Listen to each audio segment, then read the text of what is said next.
Welcome to the Explainer. So we've all been there, right? You're right in the middle of a massive project, you glance down at the corner of your screen and boom, your stomach just drops. Your battery is dying, that little warning notification pops up, and your original charger is literally nowhere to be found. You are sitting at 1%, your charger is miles away, and you're thinking, now what? Well, it's a super stressful moment for sure. But hey, don't panic. In this explainer, we're going to methodically walk through some totally safe, highly reliable alternative methods to get your device powered up and get you back online. We're pulling straight from expert guidance here to show you exactly what to do when your workday hits a sudden brick wall. Okay, let's just dive right in. Here's our roadmap. We're going to start by understanding your actual power needs. Then we'll look at the top alternative methods, followed by some real emergency charging options. After that, we'll get into advanced troubleshooting, and finally, we'll wrap things up with how to future-proof your battery. So, starting off with Section 1, Understanding Power Needs. Because before we even think about hooking your laptop up to some random power source, we absolutely have to check its vitals. You really need to verify a few key specs first, which you can usually find printed right on your original charging brick or on the bottom of the laptop itself. You're looking to make sure the input voltage sits somewhere between 100 and 240 volts, and the output is right around 19 to 20 volts. You've also got to match that wattage, usually 45 or maybe 65 watts and up. And look, ignoring these numbers isn't just about inefficient charging. You could literally fry your hardware permanently. So always verify those specs before you do anything else. Once you've got those numbers dialed in, we can jump to Section 2, Top Alternative Methods.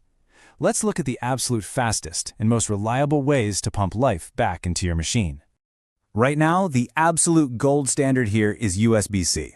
But wait, you can't just jam any random cable into any port. First things first, locate your laptop's USB-C port and hunt for a tiny charging symbol next to it, or maybe the letters PD, which stands for Power Delivery. Once you've confirmed that, grab a certified power delivery cable and hook it up to a compatible power source. Oh, and to give that backup charger a fighting chance, be sure to optimize your machine. Close all those power-hungry background apps and dim your screen brightness so your laptop isn't constantly fighting against the charge.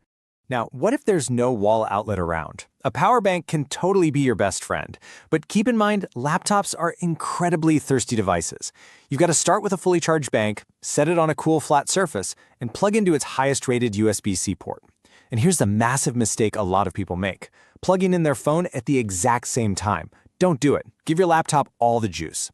Also, try to plug in before your battery dips into the red, because maintaining a charge is way easier for a power bank than trying to resurrect a totally dead machine. If you happen to be on the road, your car can basically act as a giant power bank, but safety is key here. If you're using a power inverter, make sure you park in a really well-ventilated spot before you go plugging it into the 12-volt outlet. And here is the golden rule for this trick. You absolutely must start your car's engine before you connect the laptop. If you don't, you risk a massive power surge. Just keep an eye on your car battery, maybe take a few charging breaks, and never leave it plugged in overnight, or you're just going to end up with a dead laptop and a dead car, which is nobody's idea of a good time. Okay, but what happens when you don't have a high-capacity power bank or a fancy car inverter? Well, that brings us to Section 3, Emergency Charging Options. These are, without a doubt, our absolute last resorts. You know, technically speaking, you can use a standard phone charger in a pinch, but guys, it's literally like trying to fill a swimming pool with a cocktail straw.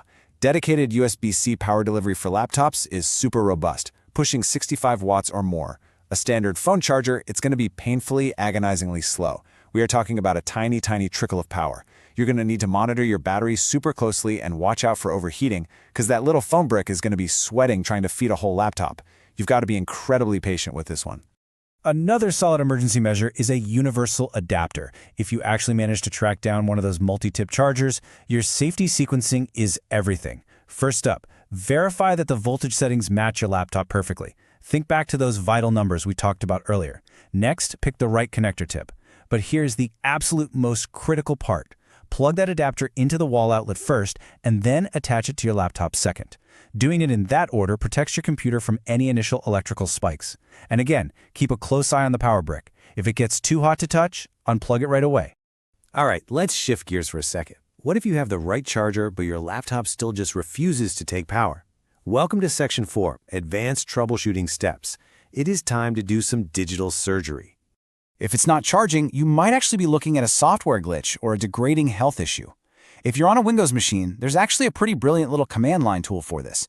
Just pop open your command prompt and type in powercfg/battery report. It's amazing. It generates this highly detailed medical chart for your battery, comparing its original capacity against its current health and total cycle count.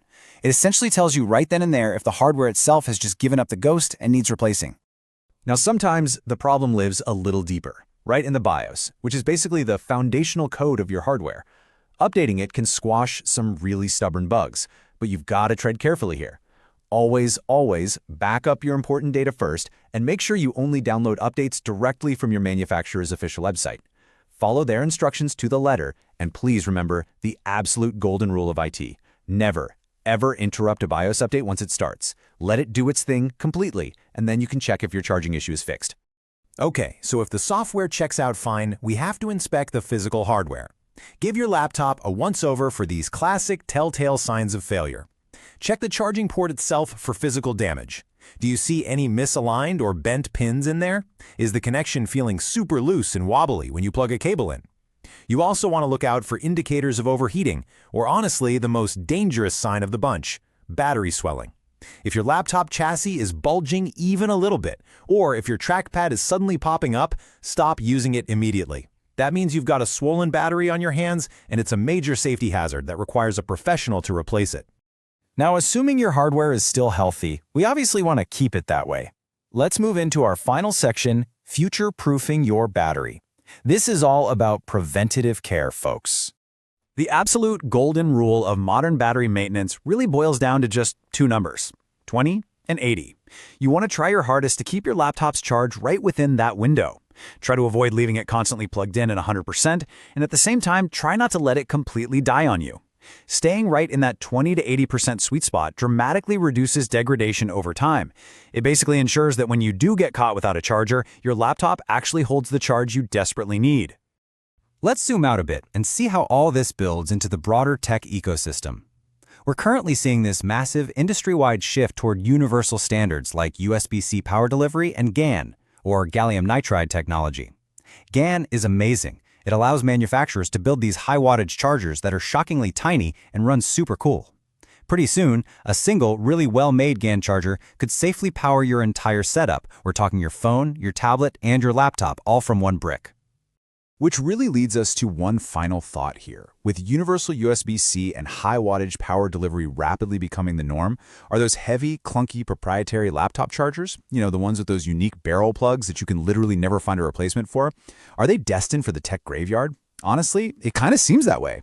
And for anyone who has ever scrambled around looking for a charge at 1%, that future honestly cannot arrive fast enough. Thanks so much for joining me for this explainer. Stay charged out there, and I'll catch you on the next one.